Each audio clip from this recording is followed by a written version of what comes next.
Hello दोस्तों, good morning.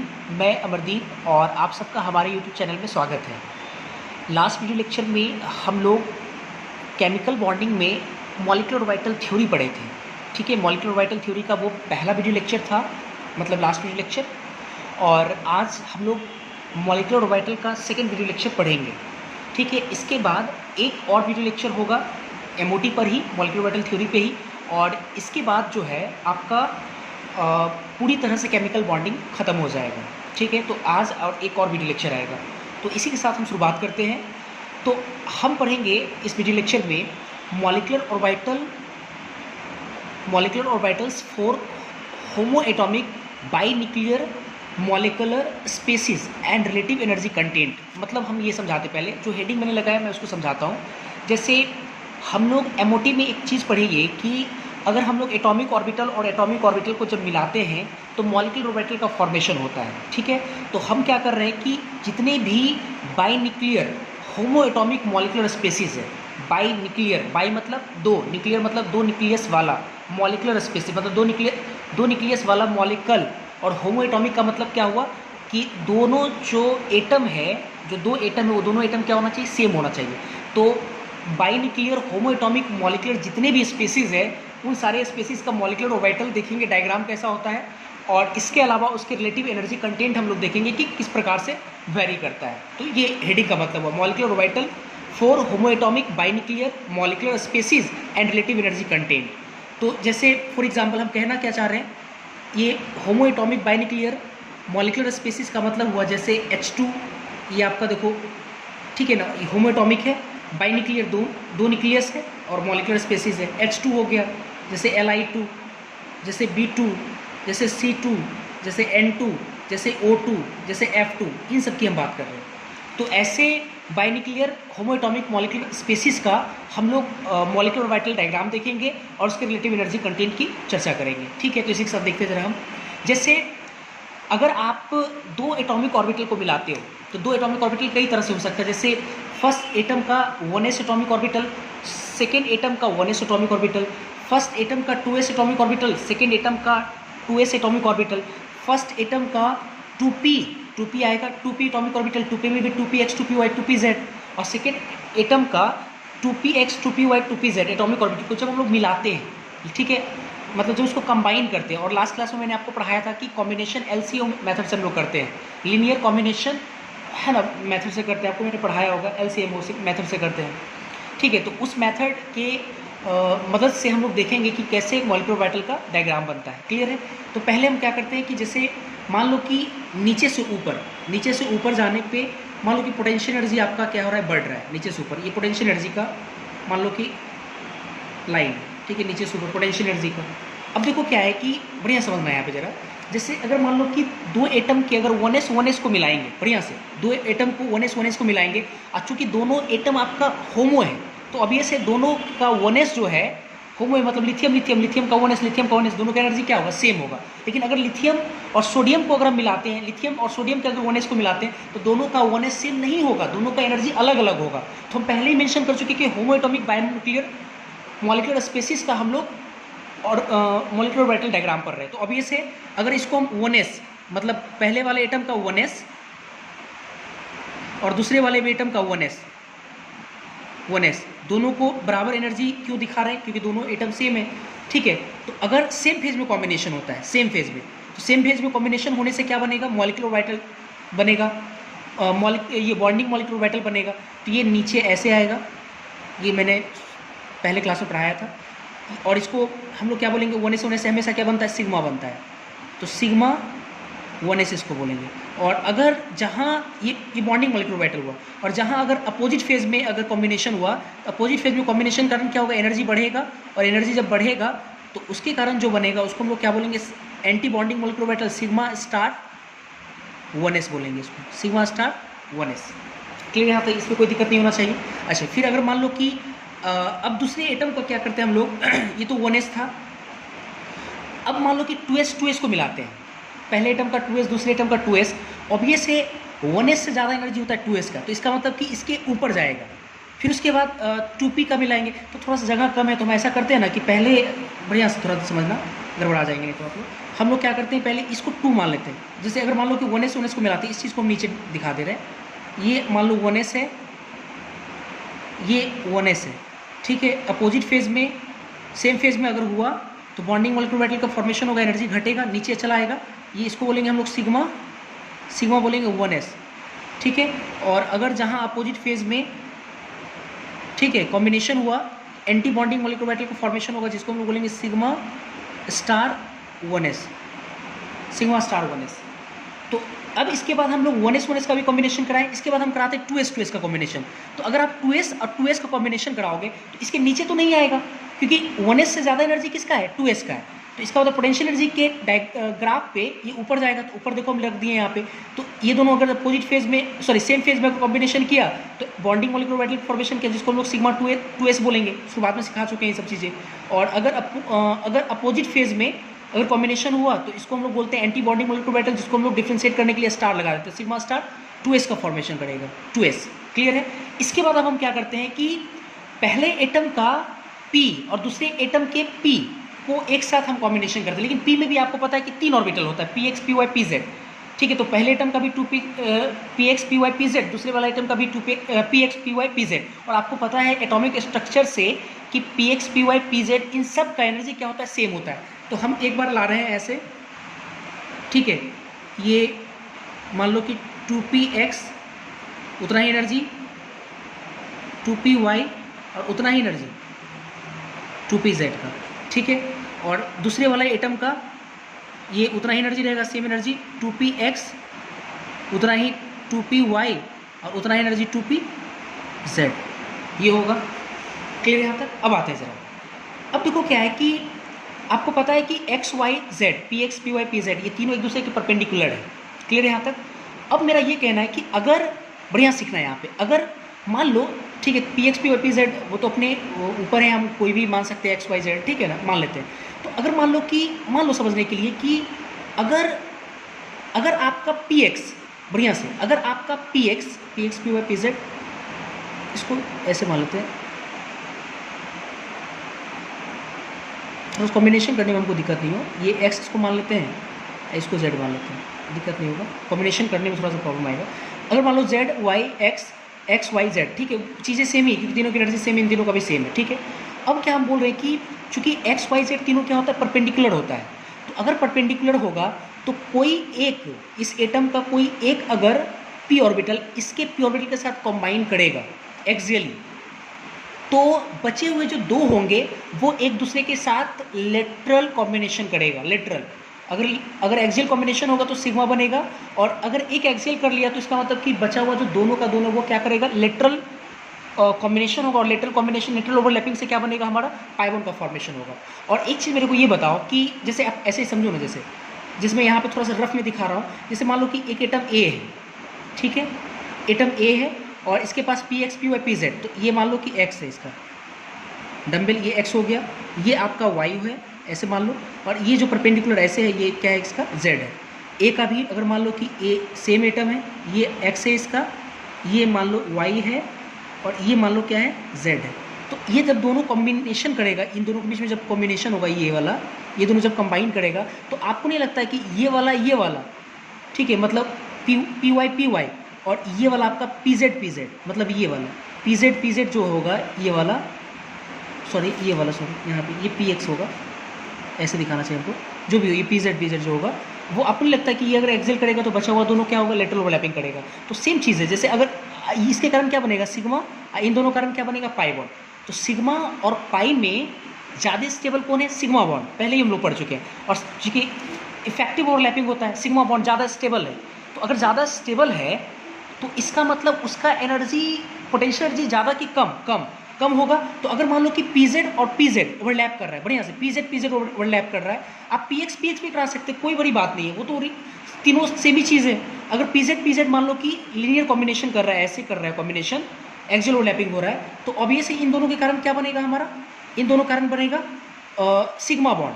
तो एक बार अगर सेम फेज में करता है, सेम फेज में, तो सिग्मा बनेगा, और अपोजिट फेज में करेगा तो एंटी बॉन्डिंग मॉलिक्यूलर ऑर्बिटल बनेगा। मतलब पहले बनेगा bonding molecular orbital sigma bonding molecular orbital और एक बार बनेगा sigma anti bonding molecular orbital. तो जैसे मान लो कि अगर सेम फेज में किया तब तो इसका एनर्जी घटेगा, तो एनर्जी घटेगा तो जैसे देखो घटा करके हम इसकी एनर्जी को ऐसे कर दें, ये यहाँ पे ले आए, ये आपका क्या है, ये आपका है सिग्मा 2pz, क्योंकि सिग्मा 2pz किया। और आपको ये पता होना चाहिए कि जो सिग्मा स्टार होगा बढ़िया से जब अपोजिट फेज में करेगा कॉम्बिनेशन, तो जो सिग्मा स्टार होगा उसका एनर्जी सबसे क्या होगा कि ज़्यादा हो जाएगा, क्योंकि वो एंटी बॉन्डिंग में है। तो एंटी बॉन्डिंग ऑब्वियस से ज़्यादा हो जाएगा क्योंकि रिपल्सन की वजह से बहुत दूर चला जाएगा। तो ये से ये मान लो कि सिग्मा, ये आपका जो है सिग्मा स्टार 2pz है, ठीक है, ये सिग्मा स्टार 2pz है, ठीक है। अब इसके बाद आते हैं जरा, अब क्या है कि 2px और 2py ये दोनों के कारण पाई बॉन्ड बनेगा, ये तो क्लियर है, पाई बॉन्ड बनेगा और दोनों का एनर्जी भी क्या है, सेम है, दोनों की एनर्जी सेम है। तो इसका मतलब ये हुआ कि एक बार जब दोनों सेम फेज में करेगा तो पाई बॉन्ड का फॉर्मेशन होगा, बॉन्डिंग ऑर्बिटल का फॉर्मेशन होगा, मतलब कि वही बॉन्डिंग मॉलिक्यूलर ऑर्बिटल का फॉर्मेशन होगा। और जब अपोजिट फेज में करेगा तो एंटी बॉन्डिंग का फॉर्मेशन होगा, ठीक है। लेकिन अब देखो क्या है कि जो बॉन्डिंग बनेगा, जो बॉन्ड बनेगा, तो इससे जो सिग्मा से है, सिग्मा एनर्जी से, सिग्मा 2pz एनर्जी से कम होगा कि ज़्यादा, मेरा कहना है कि ज़्यादा होगा, क्योंकि पाई बॉन्ड आपका कमज़ोर होता है और पाई बॉन्ड अगर कमज़ोर है तो इसका मतलब ये हो कि उसका पोटेंशियल एनर्जी क्या होगा, ज़्यादा होगा। तो ज़्यादा होने का मतलब इसके ऊपर ही रहेगा ना, तो मतलब कि ये दोनों सेम रहेगा। जैसे देखो जरा अच्छे से, ये जो आपका 2py है, ये जो 2py है, अगर मान लो ये 2py अगर दिखाते हैं, ये मान लो कि 2py है, ठीक है, ये इसका भी अगर मान लो कि 2py है, ये 2py से कॉम्बिनेशन हुआ है, मान लो ऐसे, ये 2py से, और ये ठीक है 2py से, और ये 2px और 2px से, तो सेम तो रहेगा, उतना ही रहेगा ना एनर्जी, ऐसे दिखा देते हैं, ठीक है, ये ठीक है, क्योंकि दोनों के कारण पाई बॉन्ड बन रहा है, इसका एनर्जी सेम होगा। तो ये कौन सा होगा, ये होगा, सॉरी ये होगा आपका पाई, बढ़िया से पाई 2px, ये पाई 2px, ठीक है। और ये वाला तुम्हारा दोनों की एनर्जी बराबर है तो इक्विवेलेंट लगा करके पाई 2py, ठीक है। और जब अपोजिट फेज में करेगा तो एक बार क्या बनाएगा, थोड़ा सा मैं इसको ऐसे दिखा रहा हूँ, ये जब अपोजिट फेज में करेगा तो ये आपका क्या बनाएगा, अपोजिट फेज में अगर करता है दोनों का एंटी बॉन्डिंग मॉलिक्यूलर ऑर्बिटल का फॉर्मेशन होगा और दोनों का एनर्जी क्या होगा, तकरीबन सेम होगा। तो ये जो एनर्जी जो सेम, ये जो सेम एनर्जी, ये कौन कौन सा होगा, ये आपका होगा पाई स्टार, एंटी बॉन्डिंग होगा 2px और तकरीबन बराबर है पाई स्टार 2py के, पाई स्टार 2py के।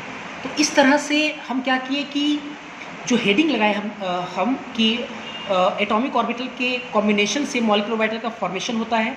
तो मैंने आपको दिखाया कि मॉलिक्यूलर ऑर्बिटल का इस तरह से फॉर्मेशन होता है और उसकी एनर्जी कंटेंट किस प्रकार से वैरी करता है उसको मैंने दिखाया। जैसे 1s को 1s का कराए तो sigma 1s sigma star 1s, आपको पता है सिग्मा 1s का एनर्जी कम होगा, इसका ज़्यादा होगा। 2s और 2s स्टार, सॉरी 2s और 2s में, सॉरी हाँ, सिग्मा 2s और सिग्मा स्टार 2s में जो है सिग्मा स्टार 2s का एनर्जी ज़्यादा होगा सिग्मा 2s से, और 1s और 2s में 2s का एनर्जी ज़्यादा होगा, क्योंकि 2s आपको पता है कि 2s क्या है कि दूर का है, तो अभी से 1s से ज़्यादा एनर्जी 2s का होता है, तो इसके लिए उसको ऊपर रखें। अब इससे भी ज़्यादा एनर्जी किसका होता है, 2p का, तो 2p में भी 2px 2py 2pz है। तो आपको पता है कि अगर x या y या z अगर एक्सियल कॉम्बिनेशन करेगा तो उसके कारण सिग्मा बॉन्ड का फॉर्मेशन होगा, बाकी बचे हुए से क्या बनेगा, पाई बॉन्ड बनेगा। तो एक बार सिग्मा जो बना, एक बार सिग्मा बनेगा, एक बार सिग्मा स्टार बनेगा, बॉन्डिंग बनेगा, एक बार एंटी बॉन्डिंग बनेगा। तो बॉन्डिंग बनाए नीचे, एंटी बॉन्डिंग यहाँ बनाए। और सबसे इंपॉर्टेंट बात ये कि एनर्जी हमको देखना है कि एनर्जी कैसे वेरी करेगा। तो आप एक चीज़ बताओ कि क्या पाई जो है, जो जब पाई बनेगा तो ये सिग्मा से नीचे जाएगा कि ऊपर, तो मेरा कहना है ऊपर ही रहेगा, क्योंकि पाई बॉन्ड कमजोर है इसका तो पोटेंशियल एनर्जी उसका ज़्यादा है। ये सब पहले सीखा हुआ है आप लोग, ठीक है, ये तो हो जाएगा। और चूंकि दोनों पाई बॉन्ड है तो 2px बराबर है पाई 2py के, और जब एंटी बॉन्डिंग मॉलिक्यूलर ऑर्बिटल बनेगा तो pi star 2px pi star 2py के बराबर होगा। तो यहाँ से जो अभी हम लोग लीनियर जो कॉम्बिनेशन करा के मॉलिक्यूलर ऑर्बिटल का जो डायग्राम हम लोग ड्रॉ किए हैं, मॉलिक्यूलर ऑर्बिटल एनर्जी का जो डायग्राम ड्रॉ किए हैं, इसमें हम लोग देख पा रहे हैं कि एनर्जी की अगर हम लोग बात करें एनर्जी, तो सबसे ज़्यादा एनर्जी किसका है, सॉरी एनर्जी को हम चारे घटते क्रम में लिखे, सॉरी बढ़ते क्रम में लिखे, तो सबसे कम किसका है, सिग्मा 1s है, 1s। उससे ज़्यादा किसका है, सिग्मा स्टार 1s है, उससे ज़्यादा किसका है, सिग्मा 2s है, उससे ज़्यादा किसका है, सिग्मा स्टार 2s है। ये आपको आना चाहिए लिखने के लिए, तभी आप इलेक्ट्रॉनिक कन्फिगरेशन कर सकते हैं और एमओटी पे तभी आपका कमांड हो सकता है। सिग्मा स्टार 2s होगा। उससे फिर ज़्यादा किसका है, उससे ज़्यादा हम लोग देखेंगे अगर रेडियस डायग्राम में, तो फिर किसका आ रहा है, सिग्मा 2pz आ रहा है, तो सिग्मा 2pz आ रहा है। फिर उससे ज़्यादा किसका है, उससे ज़्यादा दो कॉम्बिनेशन दो का है, पाई स्टार 2px और पाई 2py। तो उससे ज़्यादा तुम्हारा पाई 2px बराबर है पाई 2py के। फिर उससे ज़्यादा किसका है, उससे ज़्यादा है पाई स्टार 2px बराबर पाई स्टार 2py। और इससे ज़्यादा कितना है, सिग्मा स्टार 2pz। तो ये आपको एनर्जी जो कंटेंट जो मैंने अभी लिखा है, ये सबको याद होना चाहिए, इसको दिमाग में पूरी तरह से छाप ले। ये एमओटी का आप समझ लो कि ये रामबाण है। अगर एमओटी से कोई भी रिलेटेड क्वेश्चन आता है तो आपको ये जो एनर्जी का जो इंक्रीजिंग जो ऑर्डर मैंने आपको यहाँ पे लिखा है वो आपको आना चाहिए, तभी आपसे क्वेश्चन बनेगा। और इम्पॉर्टेंट बात ये कि ये जो अभी हमने मॉलिक्यूलर ऑर्बिटल का जो एनर्जी के बढ़ते क्रम में जो मैंने अभी एक ऑर्डर लिखा है, ठीक है। और अगर आपको इलेक्ट्रॉन भरना है किस में, मॉलिक्यूलर ऑर्बिटल में, तो इलेक्ट्रॉन को भरने के लिए आप याद करो कि एटॉमिक स्ट्रक्चर में हम लोग कुछ नियम को फॉलो करते थे। कौन कौन सा नियम, अबाउ प्रिंसिपल, होर्न्स रूल, पॉली एक्सक्लूजन प्रिंसिपल। तो वो सारे के सारे नियम मॉलिक्यूलर ऑर्बिटल में, ये जो मॉलिक्यूलर ऑर्बिटल है, इन मॉलिक्यूलर ऑर्बिटल में भी भरने के क्रम में वो सारे नियम लगा सकते हैं। तो हम एक लाइन यहाँ लिख सकते हैं कि जो फिलिंग है, फिलिंग ऑफ इलेक्ट्रॉन्स किसके किसके आधार पर लगा सकते हैं। पहला अबाउ प्रिंसिपल, अबाउ प्रिंसिपल क्या है थोड़ा सा मैं मेंशन कर दूंगा। फिर होर्न्स रूल लगा सकते हैं हम लोग, होर्न्स rule of maximum spin multiplicity. और तीसरा Pauli's exclusion principle, Pauli's exclusion principle, ये तीनों लगा सकते हैं। आपको याद होगा अफवाह क्या कहता है कि एनर्जी को हम लोग क्या करते हैं कि इलेक्ट्रॉन जो है अगर इलेक्ट्रॉन को ऑर्बिटल में भरना है तो एनर्जी के हम लोग हम लोग सबसे पहले लोएस्ट एनर्जी वाले में भरेंगे, उसके बाद हाईएस्ट एनर्जी वाले में भरेंगे। मतलब जो सबसे कम एनर्जी होगा जिसका, उसमें इलेक्ट्रॉन पहले इंटर करेगा, बाद में हाईएस्ट एनर्जी वाले में इलेक्ट्रॉन इंटर करेगा। अब बाउल प्रिंसिपल के अकॉर्डिंग इसका मतलब कि अगर हमको इलेक्ट्रॉन भरना है तो 1s पे किससे पहले भरेंगे, इसमें 1s में भरेंगे, उसके बाद 1s में भरेंगे क्योंकि इससे ज़्यादा एनर्जी, फिर उसके बाद 2s में भरेंगे क्योंकि इससे ज़्यादा एनर्जी इसका है। ये तो बाउल प्रिंसिपल हो गया। होर्न्स रूल कहता क्या है कि अगर ऑर्बिटल का एनर्जी सेम है, अगर मान लो कुछ ऑर्बिटल का एनर्जी अगर सेम है, तो वैसे केसेस में हम लोग इलेक्ट्रॉन को 1 by 1 करके भरेंगे। अब फिर बाद में क्या करेंगे, पेयरिंग करेंगे। जैसे आप यहाँ पे देख लो, इन दोनों का एनर्जी क्या है, सेम है, तो ऐसा नहीं, तो हम लोग क्या करेंगे, अब होर्न्स रूल के अकॉर्डिंग एक एक करके भरेंगे, एक क्योंकि px py का एनर्जी क्या है, सेम है, तो px में पहले एक भरेंगे, py में फिर एक भरेंगे, एक एक करके। अब फिर उसके बाद क्या करेंगे, पेयरिंग करेंगे, और पेयरिंग करेंगे तो ये होर्न्स रूल है। और पॉली एक्सक्लूजन प्रिंसिपल क्या है, जब आप पेयरिंग करेंगे तो अपोजिट स्पिन में पेयरिंग करेंगे। मतलब जो 3 इलेक्ट्रॉन अगर भरना है तो 1 2, और जब तीसरा इसमें भर रहा है तो अगर पहला वाला इलेक्ट्रॉन इसमें क्लॉकवाइज स्पिन में भरे तो दूसरा को एंटी क्लॉकवाइज स्पिन में भरना पड़ेगा। ये तीनों नियम हम लोग इसमें लगा सकते हैं। क्लियर यहाँ तक। फिर इसके बाद हम लोग देखते हैं, तो अभी हम लोग देखें कि मॉलिक्यूलर ऑर्बिटल एनर्जी डायग्राम कैसा होता है, ये अभी हम लोग देखें। तो अब इसके बाद हम लोग आत्मसात करेंगे, मतलब एग्जाम्पल के थ्रू हम लोग देखेंगे इस चीज़ को। तो हमने हेडिंग लगाया formation of O2 in molecular orbital theory. मतलब मॉलिक्यूलर ऑर्बिटल थ्योरी में O2 का फॉर्मेशन किस तरह से होता है, ठीक है, O2 का इलेक्ट्रॉनिक कन्फिगरेशन किस प्रकार से हम लिख पाएंगे, ये देखते हैं जरा। जो O2 है आपका, O2 मॉलिक्यूल है, अब ऐसे मॉलिक्यूल है मॉलिक्यूलर ऑर्बिटल थ्योरी। कितना इलेक्ट्रॉन इसमें है, टोटल 16 इलेक्ट्रॉन है। ये एक ऑक्सीजन में 8, तो 2 में कितना, 16। तो ये O2 जो है वो 16 इलेक्ट्रॉन सिस्टम है, 16 इलेक्ट्रॉन सिस्टम है आपका। अब मॉलिक्यूलर ऑर्बिटल कन्फिगरेशन आपको आना चाहिए। Molecular orbital configuration, MO configuration अभी जो मैंने सिखाया था, 1s sigma 1s sigma star 1s, उसके बाद sigma 2s sigma star 2s, उसके बाद सिग्मा 2pz, उसके बाद पाई 2px नहीं, हाँ, पाई टू पी एक्स बराबर पाई टू पी वाई, फिर pi star two p x बराबर pi star two p y, और फिर उससे ज़्यादा किसका हो जाएगा, sigma star two p z का। तो ये कन्फिग्रेशन आपको ध्यान रखना चाहिए।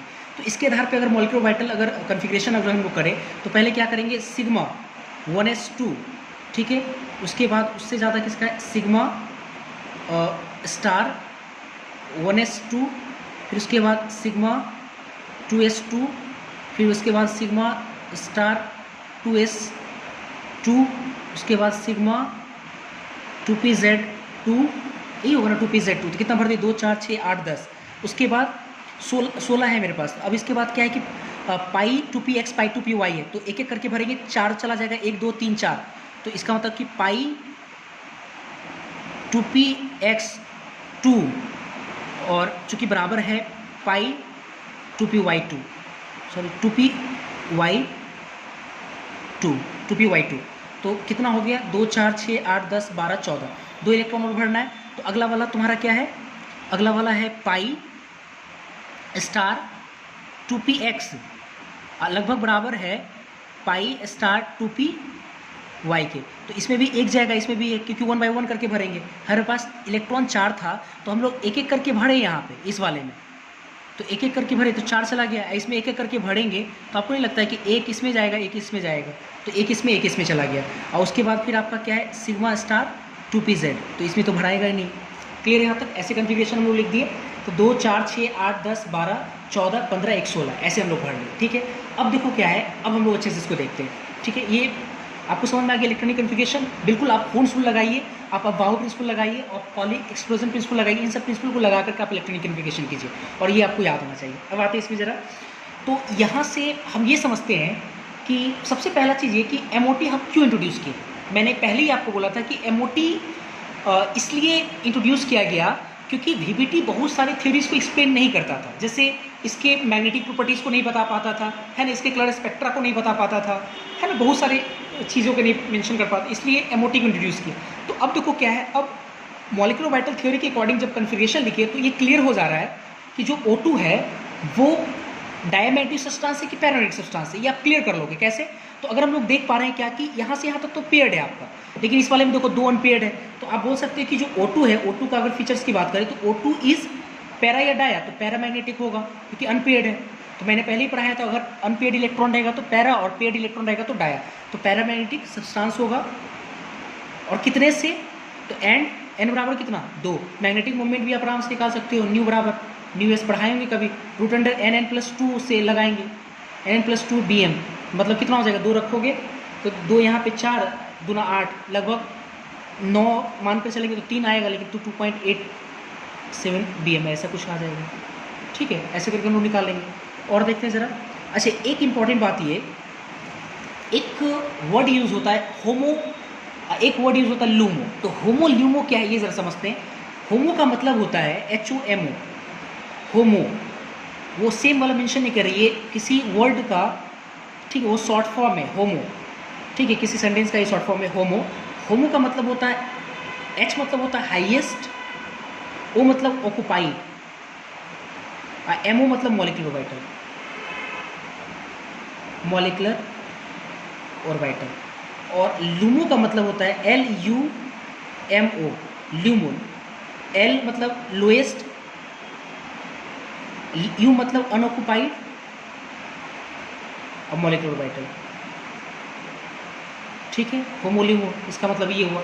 तो अगर पूछा जाए कि O2 में ऑक्सीजन, O2 में होमो कौन सा है, होमो मॉलिक्यूलर ऑर्बिटल कौन सा है और लूमो मॉलिक्यूलर ऑर्बिटल कौन सा है, तो क्लियर है यहाँ पे देखो, आप कन्फिग्रेशन लिखे, होमो मतलब हाईएस्ट ऑक्युपाइड बोल रहा है, ऑक्युपाइड, तो ऑक्युपाइड ये सब ऑक्युपाइड है, तो ये ऑक्युपाइड जो है वो हाईएस्ट ऑक्युपाइड है। तो इसका मतलब आप क्या बोल सकते हैं कि जो पाई स्टार है 2p, ये क्या है आपका हाईएस्ट ऑक्युपाइड मॉलिक्यूलर ऑर्बिटल है। अच्छा, लोएस्ट अनऑक्युपाइड मॉलिक्यूलर ऑर्बिटल क्या है, तो ये जो आपका सिग्मा स्टार 2pz इसमें भरा हुआ नहीं है, इसके बाद वाला भी भरा नहीं होगा, तो जो सिग्मा है यहाँ से खाली है, तो ये आपका लोएस्ट हो गया। मतलब सिग्मा स्टार जो 2pz है ये क्या है आपका लोएस्ट अनऑक्युपाइड मॉलिक्यूलर ऑर्बिटल है। अब देखो MOT जो है एक बात को क्या कर रहा है, मेंशन कर रहा है कि सिग्मा इसके पास देखो ना, सिग्मा स्टार 2pz खाली है, तो MOT सजेस्ट क्या कर रहा है कि MOT सजेस्ट कर रहा है कि O2 के पास वैकेंट ऑर्बिटल है। MOT सजेस्टेड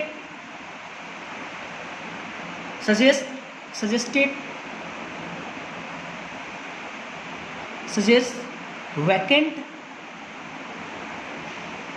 मॉलिक्यूलर ऑर्बिटल, मतलब वैकेंट MO को मेंशन करना चाह रहा है। MOT suggest vacant molecular orbital, ठीक है, सॉरी यहाँ पे लिखा मैंने, ठीक है। इसके बाद देखते जरा, और भी बहुत सारी चीज़ें इसमें हम लोग पढ़ेंगे। जैसे अगर हम बोले आपको O2 में बॉन्ड ऑर्डर क्या है, तो आप याद करो, बॉन्ड ऑर्डर का फॉर्मूला मैंने लिखाया था। बॉन्ड ऑर्डर क्या होगा, तो याद करते जरा। बॉन्ड ऑर्डर में बॉन्डिंग मॉलिक्यूलर ऑर्बिटल के इलेक्ट्रॉन को अगर हम लोग घटा देते हैं एंटी बॉन्डिंग मॉलिक्यूलर ऑर्बिटल से और 2 से डिवाइड कर देते तो आपका बॉन्ड ऑर्डर आता है NB - Na/2। आपको याद होगा।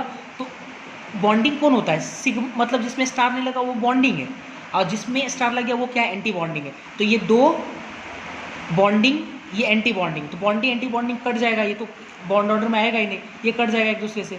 या आप ऐसा समझो ना, इसको 2 जोड़ोगे, एंटी बॉन्डिंग में 2 लिखकर घटाओगे, तो इन दोनों कंसिडर करने से कोई फ़ायदा नहीं है। थोड़ा दिमाग चलाओ, ठीक है, और नहीं तो करके भी देख लेना, अगर ज़्यादा लेबर मजदूर बनना है तो करना, और क्या। 2 जैसे 2 बॉन्डिंग है, फिर ये 2 बॉन्डिंग है 4, 2 बॉन्डिंग 6, 2 बॉन्डिंग 8 और 2 10 आपका क्या है, बॉन्डिंग है। और देखो एंटी बॉन्डिंग में 2 2 4, 1 5 1 6, 10 में 6 गया 4, 4/2 2 आ रहा है। तो मैं ये कह रहा हूँ कि आप क्या करो, ये बॉन्डिंग एंटी बॉन्डिंग कट गया, इसको नहीं कंसिडर करेंगे, ये बॉन्डिंग एंटी बॉन्डिंग कट गया, ये बॉन्डिंग, ये 2 एंटी बॉन्डिंग, तो 2 2 4 2 6 बॉन्डिंग और 2 एंटी बॉन्डिंग, तो 6 में से 2 गया 4, 4/2 2, ऐसे भी आ रहा है आपका। तो ऑफिस से बॉन्ड ऑर्डर आपका कितना मिल रहा है, बॉन्ड ऑर्डर हम लोग निकालने का जो फॉर्मूला हम लोग देखे थे वो NB - Na बटा कितना 2। तो NB टोटल अगर देखोगे तो टोटल बॉन्डिंग कितना है 10 है, और -6 बटा कितना 2, तो इसका तो 2 आएगा। या आप फॉर्मूला सीधा सीधा इस सबको काट करके देखोगे तो 2 2 4 6 बॉन्डिंग, 2 एंटी बॉन्डिंग, 6 - 2/4 भी कर सकते हो, तब भी देखो 2 ही आएगा बॉन्ड ऑर्डर। क्लियर, यहाँ तक बॉन्ड ऑर्डर 2 आएगा आपका, ठीक है। ये बॉन्ड ऑर्डर आपका कितना आ गया, 2 आ गया। इसके बाद अगर हम लोग बॉन्ड ऑर्डर 2 का मतलब हुआ ये कि ऑक्सीजन और ऑक्सीजन के बीच में कितना बॉन्ड है, 2 बॉन्ड है, ठीक है, यहाँ तक क्लियर है। अब आते हैं ज़रा, तो पहले हम लोग देखिए O2 का पैरामेग्नेटिक सब्सटेंस है और N = 2 से है, दूसरा होमोलिमो सीखे हम लोग, तीसरा हम लोग इसका बॉन्ड ऑर्डर देखिए O2 का कितना है, 2 है। अब मॉलिक्यूलर ऑर्बिटल थ्योरी के जो मॉलिक्यूलर ऑर्बिटल जो थ्योरी है, उन्होंने O2 का स्ट्रक्चर कैसे सजेस्ट करता है या कैसा स्ट्रक्चर होता है O2 का, वो हम लोग देखेंगे, ठीक है। तो जैसे अगर हम लोग बात करें MOT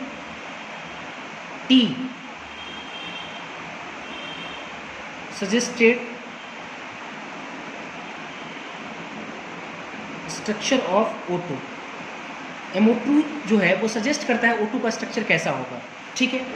पहले तो ये समझ लो कि हमने तो बॉन्ड ऑर्डर भी निकाला, ठीक है। अब इसके बाद देखते ज़रा, जैसे अब देखो क्या है ना कि अगर आप कॉन्फ़िगरेशन देखोगे तो ये बॉन्डिंग, ये एंटी बॉन्डिंग एक दूसरे से कट गया, ये बॉन्डिंग, ये एंटी बॉन्डिंग एक दूसरे से कट गया। ये बॉन्डिंग में कौन है, सिग्मा है, तो एक सिग्मा बॉन्ड है, बढ़िया से मन लग रहा है।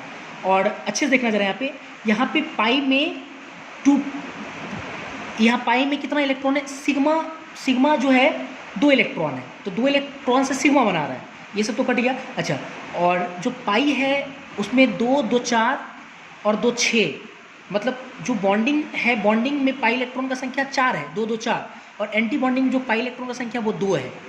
तो एक बात तो क्लियर है कि क्योंकि ये इससे पूरी तरह से कटेगा नहीं, अगर ये 2 रहता, यहाँ पे 2 इलेक्ट्रॉन अगर यहाँ होता तो पाई स्टार 2px 2 से कट जाता, क्योंकि एक बॉन्डिंग एक पूरी तरह से एंटी बॉन्डिंग हो जाता है। लेकिन आप सोच कर देखो, एक तो प्योर है बॉन्डिंग है आपका, सिग्मा जो है single bond, sigma single bond होता है, लेकिन जो आपका जो पाई बॉन्ड है वो पूरी तरह से पाई नहीं है, क्योंकि अगर देखा जाए कि जैसे 2px 2 है, ये 2px 1 है, एक बॉन्डिंग एक एंटी बॉन्डिंग है, तो 3 है, 3 इलेक्ट्रॉन पाई बॉन्ड बनाएगा, 2x वाला 2, यहाँ से भी x 1, 2 1 3, इसका भी 3, तो इसका जो स्ट्रक्चर देखो कैसा होगा ऑक्सीजन का, बढ़िया समझना जरा।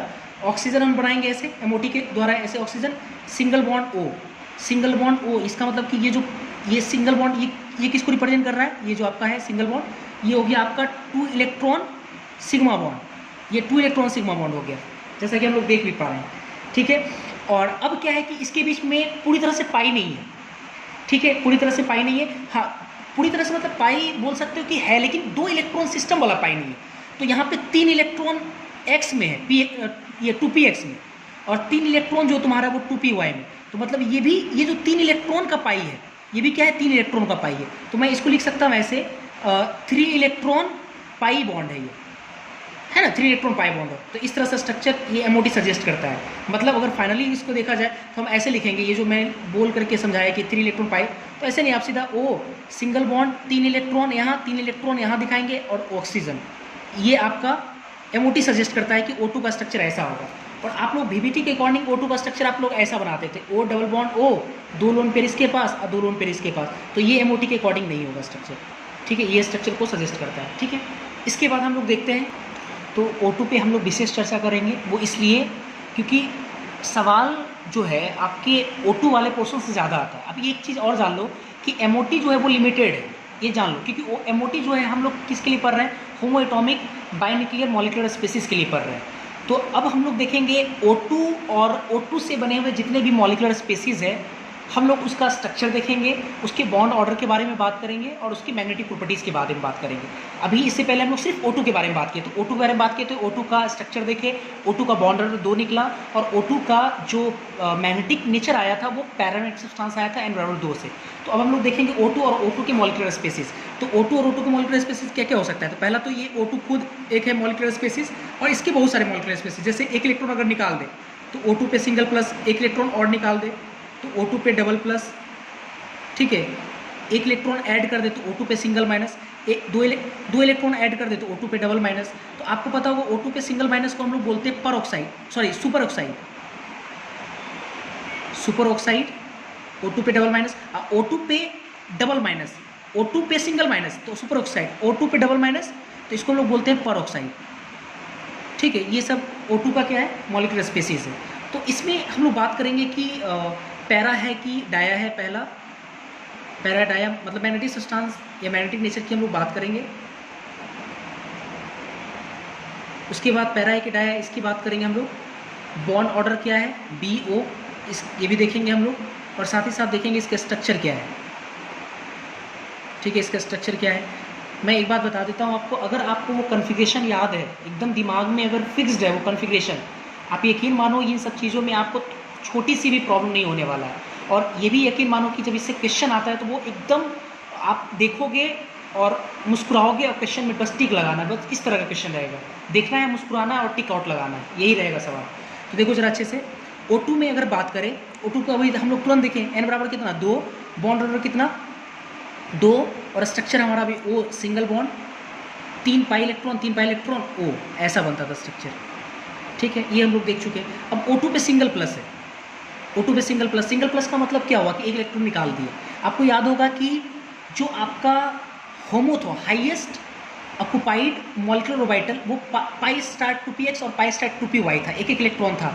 तो प्लस का मतलब एक इलेक्ट्रॉन निकाल दिया, इसका मतलब पाई स्टार 2py में से एक इलेक्ट्रॉन निकाल दिए, तो एक इलेक्ट्रॉन निकाल दिया, इसका मतलब बचा किसके पास, पाई स्टार 2px में एक इलेक्ट्रॉन बचा, बाकी सब तो पेयर्ड था। तो n बराबर 1 से पैरा होगा कि डाया, तो पैरा होगा, क्योंकि अनपेयर्ड एक है पैरा, ये भी आपका क्या है, पैरा है, ठीक है। अच्छा, अगर एक घट गया एंटी बॉन्डिंग में से, पाई स्टार में से एक हम लोग घटा दिए, पाई स्टार 2py में से एक हट गया है, तो तुम्हारे पास अगर तुम देखोगे उसको अच्छे से तो 1s sigma star 1s sorry sigma 1s sigma star 1s cut गया था, sigma 2s sigma star 2s cut गया था। उसके बाद था सिग्मा 2pz 2, ठीक है, और उसके बाद था पाई 2px 2, पाई 2py 2, और उसके बाद फिर था पाई स्टार 2px1 और पाई स्टार 2py1। तो एक तो आप हटा दिए हो, तो अगर आप देखोगे बॉन्ड ऑर्डर निकालना है तो लास्ट में देखो जरा, सिग्मा 2pz में 2 और पाई वाले में 4 2 6 और एंटी बॉन्डिंग में 1 है, 6 में से गया 5/2, ये 2.5 आएगा, बॉन्ड ऑर्डर 2.5 आएगा। और इसका अगर स्ट्रक्चर देखें तो एक अगर हट गया इलेक्ट्रॉन स्टार में से, तो अगर एक हट जाएगा तो ऑब्वियस है कि जो 2px है, या जैसे देखो पाई 2px है, एक बराबर है पाई 2py, और दोनों में दो इलेक्ट्रॉन है, और स्टार वाले में पाई स्टार 2px1 है, पाई स्टार 2py1 है, तो एक निकाल दिए हैं, तो पाई स्टार 2py सिर्फ बचा हुआ लास्ट वाला में। तो एक चीज़ बताओ, तो अगर उसमें लास्ट में, इसका मतलब कि पाई 2py जो है जिसमें 2 इलेक्ट्रॉन है मात्र, एंटी बॉन्डिंग के लिए तो कटेगा नहीं इलेक्ट्रॉन। इसका मतलब कि एक तो पाई कंफर्म बन जाएगा, मतलब 2 बॉन्ड होगा, और जो 3 इलेक्ट्रॉन होगा एक्स में 3 इलेक्ट्रॉन होगा। कैसे? ये पाई टू पी एक्स और pi star two p x 1, 2 और 1 3। तो इसका मतलब कि ऑक्सीजन एक सिंगल से तो सिग्मा बॉन्ड बना, एक 2 में से 1 इलेक्ट्रॉन निकल गया तो 2 इलेक्ट्रॉन से एक पूरी तरह से पाई बॉन्ड बन जाएगा और 3 इलेक्ट्रॉन इसके पास रहेगा। तो ऐसा स्ट्रक्चर होगा, देखो जरा अच्छे से, ये सब स्ट्रक्चर होगा। यहाँ प्लस ऊपर लगा देते ओवरऑल प्लस। अब देखना इस तरह से आपके एनसीईआरटी वगैरह में भी होगा मेंशन किया हो। अब इसमें देखते हैं O2 पे डबल प्लस, तो 2 प्लस का मतलब हुआ ये कि इलेक्ट्रॉन आप कहाँ से निकाले होंगे? स्टार में से मतलब हाईएस्ट ऑक्यूपाइड होमो में से निकालेंगे, हाईएस्ट ऑक्यूपाइड मॉलिक्यूलर ऑर्बिटल से। तो 2 अनपेड था, ये दोनों निकल गया, तो इसका मतलब n बराबर कितना 0, और मैग्नेटिक सब्सटेंस कैसा होगा? डाया हो जाएगा। अगर हम लोग बॉन्ड ऑर्डर की बात करें तो आपका सिर्फ बॉन्डिंग मॉलिक्यूलर ऑर्बिटल में आपका इलेक्ट्रॉन 6 है और एंटी बॉन्डिंग लास्ट वाला में 0 है, तो इसका मतलब 6/2 3 3.0 हो जाएगा। और अगर इसका स्ट्रक्चर हम लोग देखें तो 1 सिग्मा 2 पाई रहेगा, 2 इलेक्ट्रॉन पाई सिस्टम वाला होगा। तो ऑक्सीजन 3 बॉन्ड 1 सिग्मा 2 पाई O, और इस पर कितना 2 प्लस, ऐसा स्ट्रक्चर होगा। फिर उसके बाद देखिए O2 पे सिंगल माइनस, तो O2 पे सिंगल माइनस, बढ़िया से O2 पे सिंगल माइनस, तो O2 पे सिंगल माइनस का मतलब कि 1 इलेक्ट्रॉन ऐड किए, तो 1 इलेक्ट्रॉन ऐड किस में होगा? X में।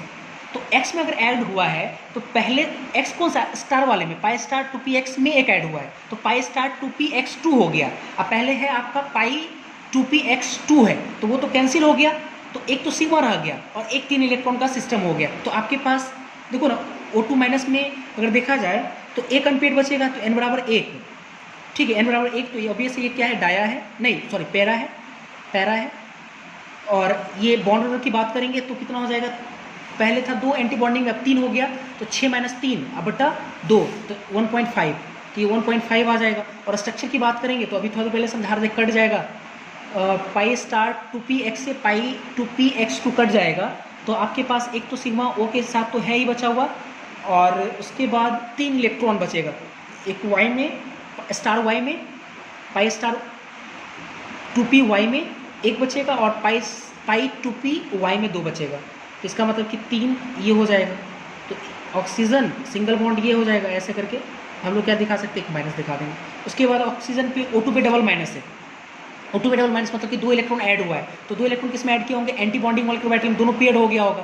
तो जरा सोच कर देखो, जब दोनों पेड हो गया तो कट गया होगा वहाँ पे, पाई टू पी एक्स 2, अब पाई बराबर पाई टू पी वाई 2, अब pi star two p x 2 pi star two p y 2, तो दोनों चारों का चारों कट गया, 2 पेयर कटेगा तो चारों कट गया, चारों जब कट गया तो हमारे पास n अनपेड इलेक्ट्रॉन कितना आएगा? 0, तो n बराबर 0, डाया या पैरा, तो डाया। और बॉन्ड ऑर्डर कितना होगा? तो इसका मतलब अगर बॉन्ड ऑर्डर कैलकुलेट करें तो हमको लगता है कि सिग्मा टू पी जेड में 2 है, बाकी वो बाद वाला कट गया, तो बॉन्डिंग में 2, एंटी बॉन्डिंग में 0, 2/0/2, इसका तो 1, तो 1.0 हो जाएगा। और अगर इसके स्ट्रक्चर की बात करें तो सिर्फ ऑक्सीजन सिग्मा बॉन्ड ऑक्सीजन होगा, क्योंकि एंटी बॉन्डिंग आगे तो है नहीं, पाई बॉन्ड वगैरह कुछ बन रहा, और 2 माइनस, ऐसा स्ट्रक्चर होगा। ये काफ़ी इंपॉर्टेंट जो मैंने अभी पढ़ाया है, इससे एकदम आना ही आना एग्जाम में आपके। अच्छा, और देखते हैं ज़रा, अगर ऑक्सीजन सिंगल बॉन्ड ऑक्सीजन, अगर हम लोग बॉन्ड एनर्जी की बात करें, बॉन्ड एनर्जी की अगर हम लोग बात करें, ओ बॉन्ड एनर्जी की बात करें ऑक्सीजन सिंगल बॉन्ड ऑक्सीजन की, किसमें? ये जितने भी मॉलिक्यूलर स्पीसीज है सब में कहीं ना कहीं है, ऑक्सीजन सब में है जुड़ा हुआ। तो अगर हम लोग बॉन्ड एनर्जी की बात करें तो किस में ज़्यादा बॉन्ड एनर्जी है, किस मॉलिक्यूलर स्पीसीज में ज़्यादा बॉन्ड एनर्जी है और किसका कम है? तो आप एक चीज़ बताओ कि जो बॉन्ड एनर्जी है, क्या हम बोल सकते हैं कि वो डायरेक्टली प्रोपोर्शनल होगा बॉन्ड ऑर्डर के?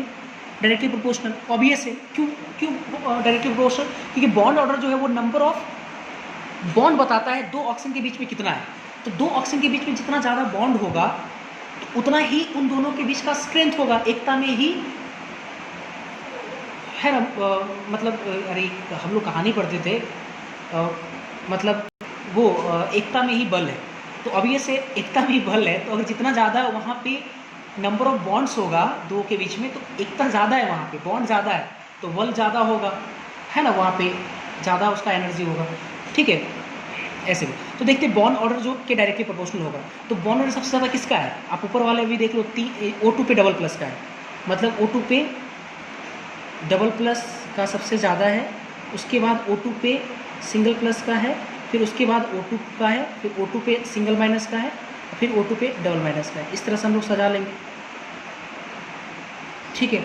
और अगर हम लोग बॉन्ड लेंथ की अगर बात करें, oxygen single bond oxygen bond length की अगर बात करें, बॉन्ड लेंथ तो मेरे को एक चीज़ बताओ कि बॉन्ड एनर्जी का क्या होगा, डायरेक्टली इन्वर्सली? इन्वर्सली होगा बॉन्ड एनर्जी इन्वर्सली, क्योंकि जितना, सोचो एक चीज़ बताओ कि जैसे बॉन्ड जो ऑर्डर है, अगर दो के बीच में ज़्यादा बॉन्ड है तो ऑब्वियस है, अगर दो के बीच में ज़्यादा बॉन्ड है, जैसे हम carbon carbon single bond, carbon carbon double bond और कार्बन कार्बन ट्रिपल बॉन्ड, तो carbon carbon single bond sigma है तो उसका बॉन्ड लेंथ बड़ा होगा। कार्बन कार्बन डबल बॉन्ड में दो बॉन्ड है, नंबर ऑफ बॉन्ड 2 है, तो उसका जो बॉन्ड लेंथ होगा वो कम हो जाएगा, क्योंकि जितना ज़्यादा वहाँ पे बॉन्ड होता है, जितना ज़्यादा वहाँ पे बॉन्ड होगा तो उतना ज़्यादा वहाँ पे, इसका मतलब क्या है कि इलेक्ट्रॉन वहाँ पे ज़्यादा है, इलेक्ट्रॉन ज़्यादा है, तो इलेक्ट्रॉन अगर ज़्यादा है तो इसका मतलब कि दो न्यूक्लियस एक दूसरे के काफ़ी नज़दीक आ जाएगा, और जैसे ही नज़दीक आया इसका मतलब कि जो बॉन्ड लेंथ होगा वो अपने आप क्या हो जाएगा, छोटा हो जाएगा। तो बॉन्ड ऑर्डर के इन्वर्सली प्रोपोर्शनल होगा कौन सा, बॉन्ड लेंथ। इसका मतलब कि अगर हम लोग बॉन्ड लेंथ की अगर हम लोग बात करें, अभी तो हम लोग बॉन्ड एनर्जी देख रहे थे ये अभी, अब लोग अगर बॉन्ड लेंथ की अगर बात करें, वो बॉन्ड लेंथ की बात करें सिर्फ अगर हम लोग, तो ज़्यादा किसका हो जाएगा, सबसे कम हो जाएगा O2 पे डबल प्लस का, जस्ट अपोजिट कर देंगे उसका जो ऑर्डर है, मतलब O2 पे जो डबल माइनस है ना उसका बॉन्ड लेंथ ज़्यादा होगा, ये ऐसा हो जाएगा हमारे पास, ठीक है। और भी देखते ज़रा, आपको याद होगा कि पीरियडिक टेबल में हम लोग आयनाइजेशन एनर्जी, याद करो आयनाइजेशन एनर्जी ऑक्सीजन और O2 में हम वहाँ मेंशन किए थे कि ऑक्सीजन और O2 में, हालांकि ऑक्सीजन और O2 में उससे पहले हम जनरल मेंशन किए थे कि मॉलिक्यूल का और एटम में, मॉलिक्यूल का आयनाइजेशन एनर्जी ज़्यादा होता है। उसका रीज़न मेंशन किए थे कि जो मॉलिक्यूल होता है उसमें इलेक्ट्रॉन पॉलीसेंट्रिक या पॉली सेंटर से बना होता है, एक से ज़्यादा सेंटर से बना होता है, तो अगर एक से ज़्यादा सेंटर से बना हो तो उससे इलेक्ट्रॉन निकालना थोड़ा मुश्किल है, क्लियर है। लेकिन वहाँ पे मैंने लिखा एक दो को छोड़ करके एक्सेप्शन लगाया था कि जैसे O और O2 में कंपेयर करेंगे तो आप कहोगे कि सर O2 का आयनाइजेशन एनर्जी जो होगा वो ज़्यादा होगा O से, लेकिन ऐसा नहीं होता था, बल्कि O का ही ज़्यादा होता था O2 से। तो इस बात को अब एक्सप्लेन हम लोग MOT से कर सकते हैं। तो अगर हम आयनाइजेशन एनर्जी की अगर हम लोग बात करें, ionization energy of O atom, oxygen atom और सारे ऑक्सीजन से जितने भी मॉलिक्यूलर स्पेसिस बनते हैं उन सब का, तो वर्सेस मॉलिक्यूलर स्पेसिस उन सब का अगर हम लोग बात करें, ठीक है। तो देखते हैं ज़रा पहले, सबसे पहले जैसे oxygen atom versus molecular species का मतलब हुआ कि O एटम और वर्सेस मॉलिक्यूलर स्पेसिस का मतलब O2 plus, O2 double plus, O2 पे सिंगल माइनस, O2 पे डबल माइनस, इन सब में हमको कंपेयर करना है। तो पहले तो आप O2 plus, O2 double plus, O2 single minus, O2 double minus and in चारों पे, सॉरी 3 2 5 पाँचों में कंपेयर कर लेते हैं, ठीक है। और उसके बाद फिर हम कंपेयर करते हैं कि O कहाँ सेट होगा, ठीक है। पहले इन पाँचों को कंपेयर करते हैं। तो एक चीज़ बताओ, बढ़िया समझना जरा, आयनाइजेशन एनर्जी आप लोग पढ़े होंगे, आयनाइजेशन एनर्जी किसको बोलते थे, आपको याद होगा कि आउटरमोस्ट ऑर्बिट से इलेक्ट्रॉन निकालने में जो एनर्जी खर्च करना पड़ता है उसी को हम लोग बोलते हैं आयनाइजेशन एनर्जी। अब एक चीज़ बताओ मेरे को कि बॉन्डिंग मॉलिक्यूलर ऑर्बिटल और एंटी बॉन्डिंग मॉलिक्यूलर ऑर्बिटल, क्योंकि ऑब्वियसली ये मॉलिक्यूल है, तो बॉन्डिंग मॉलिक्यूलर ऑर्बिटल में कुछ इलेक्ट्रॉन हो सकता है और इलेक्ट्रॉन एंटी बॉन्डिंग में भी हो सकता है। तो मेरा सवाल ये कि इलेक्ट्रॉन निकालना आसान किससे है, बॉन्डिंग से कि एंटी बॉन्डिंग से? ऑब्वियस है एंटी बॉन्डिंग से, क्योंकि बॉन्डिंग जो मॉलिक्यूलर ऑर्बिटल है वो बॉन्ड में बंधा हुआ है, और एंटी बॉन्डिंग जो होता है वो डिस्ट्रक्टिव, मतलब बॉन्ड जो है ब्रेकिंग से वो रिलेटेड होता है। तो एंटी बॉन्डिंग ऐसे भी समझो, एंटी बॉन्डिंग एनर्जी हाई है, तो हाई एनर्जी में अगर कोई इलेक्ट्रॉन है तो उसके, इसका मतलब वो स्टेबिलिटी उसका कम है, आप उसको आराम से निकाल सकते हो। लेकिन जो इलेक्ट्रॉन लोएस्ट एनर्जी में होगा उसकी एनर्जी कम होने की वजह से ज़्यादा स्टेबल, उसको निकालना थोड़ा मुश्किल होगा। ये इतना थोड़ा सा कॉमन सी बात है, आप लोग जानते होंगे। अब देखो O2 plus, O2 double plus, O2 minus, O2 double minus है। तो O2 में आपको याद होगा कि जो लास्ट का 2 इलेक्ट्रॉन है वो एंटी बॉन्डिंग में था, pi star 2p(x1), pi star 2p(y1), ये याद होगा। O2 पे प्लस का मतलब हुआ एक इलेक्ट्रॉन चला गया, तो इसका मतलब कि लास्ट इलेक्ट्रॉन इसका जो है वो पाई स्टार 2p(x1) में है, क्योंकि वाइस निकाल दिए। O2 पे डबल प्लस है, इसका मतलब कि इसमें दोनों इलेक्ट्रॉन जो एंटी बॉन्डिंग से निकाले होंगे, बाहर से निकाले, एंटी बॉन्डिंग से निकल गया, इसका मतलब कि अब जो इलेक्ट्रॉन निकालना लास्ट इलेक्ट्रॉन, इसका कहीं ना कहीं लास्ट इलेक्ट्रॉन पाई 2p(x2) और पाई 2p(y2) में है, मतलब बॉन्डिंग में, इसका इलेक्ट्रॉन बॉन्डिंग में, इन दोनों का एंटी बॉन्डिंग में है। O2 माइनस एक इलेक्ट्रॉन ऐड कर दिए, तो इसका मतलब कि पाई स्टार 2p(x2) और पाई स्टार 2p(y1), इसका 2 इलेक्ट्रॉन ऐड करेंगे तो पाई स्टार 2p(x2) और पाई स्टार 2p(y2), इसका 4। तो एक चीज़ बताओ, ये सब जो चारों है O2 plus, O2 minus, O2 double minus है, इन सब से अगर आपको आयनाइजेशन एनर्जी अगर देखना है तो आपको इलेक्ट्रॉन कहाँ से निकालना पड़ रहा है, एंटी बॉन्डिंग से। और इसमें O2 डबल प्लस से इलेक्ट्रॉन कहाँ से निकालना पड़ रहा है, बॉन्डिंग से। तो बॉन्डिंग से निकालना मुश्किल है। इसका मतलब आयनाइजेशन एनर्जी की अगर हम लोग बात करें, आई की बात करें, IE, तो सबसे ज़्यादा किसका होगा, I। O2 पे डबल प्लस, क्योंकि आप O2 डबल प्लस से इलेक्ट्रॉन निकालने के लिए कहाँ से निकालोगे, बॉन्डिंग से निकालोगे, अब ये से ज़्यादा जाएगा। अब आते हैं जरा, अब इन चारों में से अगर इलेक्ट्रॉन हमको निकालना है तो एंटी बॉन्डिंग से ही निकाल रहे हैं। अब सवाल है कि सबसे एंटी बॉन्डिंग से निकलेगा, ऑब्वियसली सबसे एंटी बॉन्डिंग से निकालना आसान है, लेकिन एंटी बॉन्डिंग से अगर निकालना आसान है तो कौन से मॉलिक्यूलर स्पीसीज ऐसा है जिसके एंटी बॉन्डिंग से अगर हम लोग इलेक्ट्रॉन निकालते हैं तो उससे इलेक्ट्रॉन निकालना हमारे लिए और भी आसान होगा, ये देखना है आपने। तो एक चीज़ बताओ कि O2 जो है उसमें 2 एंटी बॉन्डिंग में इलेक्ट्रॉन है, O2 प्लस में एक जो है एंटी बॉन्डिंग में इलेक्ट्रॉन है, O2 सिंगल माइनस में 3 एंटी बॉन्डिंग में इलेक्ट्रॉन है, और O2 स्पेसीज में, O2 पे डबल माइनस स्पेसीज में 4 इलेक्ट्रॉन जो है वो एंटी बॉन्डिंग में है। तो एंटी बॉन्डिंग में अगर तुम ऐसा समझो, एंटी बॉन्डिंग जो कि काफ़ी रिपल्सन भी है वहाँ पे एंटी बॉन्डिंग में, आपको याद होगा पोटेंशियल से ज़्यादा है। तो आप एक चीज़ सोचो कि जितना इलेक्ट्रॉन कम होगा किसमें एंटी बॉन्डिंग में, उससे इलेक्ट्रॉन निकालना मुश्किल है। जिसमें जितना ज़्यादा इलेक्ट्रॉन होगा उससे इलेक्ट्रॉन निकालना आसान है। कैसे? क्योंकि जिसमें इलेक्ट्रॉन ज़्यादा होगा वहाँ पर रिपल्सन ज़्यादा है, तो रिपल्सन ज़्यादा है तो वो इजीली इलेक्ट्रॉन को निकल जाएगा, मतलब थोड़ा एनर्जी देंगे आप निकल जाएगा। लेकिन जिसमें इलेक्ट्रॉन पहले से कम है, ऑब्वियस रिपल्सन वहाँ कम है, तो इलेक्ट्रॉन निकालने में थोड़ा एनर्जी लगेगा, किसके रिस्पेक्ट में, जहाँ इलेक्ट्रॉन ज़्यादा है। तो इसका मतलब कि यहाँ पे इलेक्ट्रॉन कितना है, O2 प्लस में 1 है, इसमें 2 है, इसमें 3 है, इसमें 4 है। तो इसका मतलब कि इससे निकालना आसान है। तो O2 पे सिंगल प्लस, फिर O2 पे सिंगल माइनस और O2 पे डबल माइनस, ये आपका आयनाइजेशन एनर्जी का ऑर्डर आएगा। काफ़ी इंपॉर्टेंट एग्जाम पूछता है। अब हमको O वर्सेस इन सब में देखना है। अब ऑक्सीजन को लगाना है इन सब के साथ। तो पहला चीज़ ये कि O और O2 में, मैंने थोड़ा सा आपको समझाया होगा O और O2 में कि ऑक्सीजन, अभी मैंने समझाया था, ऑक्सीजन और O2 की अगर बात करें तो O2 आपका मॉलिक्यूलर स्पीसीज है, पॉलीसेंट्रिक है, तो इलेक्ट्रॉन निकालना उससे थोड़ा मुश्किल होता है। ऐसा जनरली हम मेंशन किए थे शुरुआत में पहले ही, वो एटॉमिक इसमें क्या बोलते हैं, आयनाइजेशन एनर्जी पीरियोडिक टेबल में। तो एक चीज़ बताओ मेरे को कि O2 एक्सेप्शनली, मैंने बोला O2 का आयनाइजेशन एनर्जी कम होगा, O का ज़्यादा होगा। ऐसा इसलिए होगा क्योंकि अभी आप तुरंत O2 का अगर आप एनर्जी डायग्राम देखे होगे तो आपका जो 2 इलेक्ट्रॉन है, आप देखे होगे जो पाई स्टार 2p(x) 1 में है, पाई स्टार 2p(y) 1 में है, इसमें है। यहाँ तो आपका पाई 2p(x) 2 है, अब पाई 2p(y) 2 है। तो इलेक्ट्रॉन तो लास्ट इलेक्ट्रॉन कहाँ भरा हुआ है, इसमें एंटी बॉन्डिंग मॉलिक्यूलर ऑर्बिटल में एनर्जी काफ़ी ज़्यादा है। और O का एनर्जी तो बस यहाँ पे ही है, ऑक्सीजन एटम का एनर्जी तो यहीं पे आएगा, और O2 में जो ऑक्सीजन एटम का एनर्जी यहाँ पे, इसका मतलब सारे इलेक्ट्रॉन का एनर्जी यहाँ पे है। लेकिन O2 में जो इलेक्ट्रॉन है उसका एनर्जी ऊपर है, तो अभी इससे निकालना आसान है। तो ये तो क्लियर हो गया कि O2 और O में O का ज़्यादा है, O2 का, ठीक है, ये है, समझ में आ गया। अब O को अगर हमको सेट करना है, O एटम को, तो ये O2 और O में तो क्लियर हो चुका है क्या कि O का क्या होगा, ज़्यादा होगा।